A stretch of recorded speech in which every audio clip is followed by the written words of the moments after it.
So they just grabbed my little baby, 2 years and a half baby.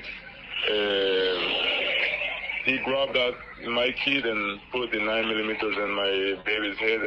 Two men believed to be behind a series of armed robberies, including phone stick-ups and motorcycle theft, struck again in the community of Agua Viva yesterday morning and went on throughout the night.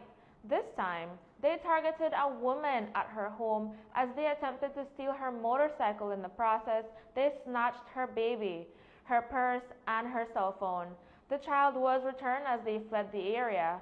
The village mobilized instantly, chasing the suspects into the surrounding bushes.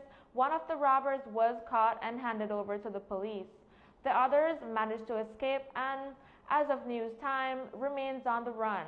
We spoke to one of the victims, and this is what he shared with us. The thing is that we decided to go take a spin by my sister with my wife, right? And then I decided I'm going to Armenia and buy something for my wife and my sister to cook. Then I take my motorcycle and then my wife take her scooter. Okay, that was the reason why I was taking both motorcycles. So after we finished the eating by my sister, then we decided, okay, it was already like 9 o'clock in the night, so we decided we have to go home already.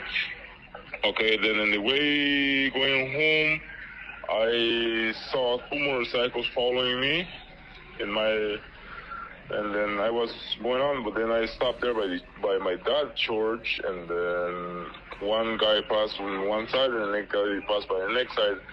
They was actually trying to see if they could stop me, but then they see too much people around, so they just decided they would follow my wife, because my wife was going ahead of me, like a couple of yards ahead of me. My wife was going with my little boy kid I have.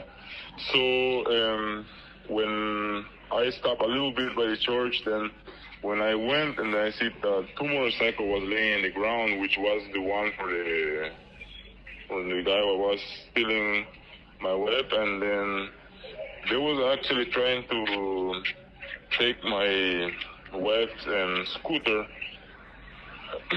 which they couldn't start it, so they decided that they would just pick up their bike again and then take that one. And then they stole as soon as they see they couldn't take my wife's motorcycle, so they just started pulling my baby out from her arms. And then when I was like almost reaching there, I heard the screams of my wife, because that guy had the 9mm pointing in my wife's head. And then to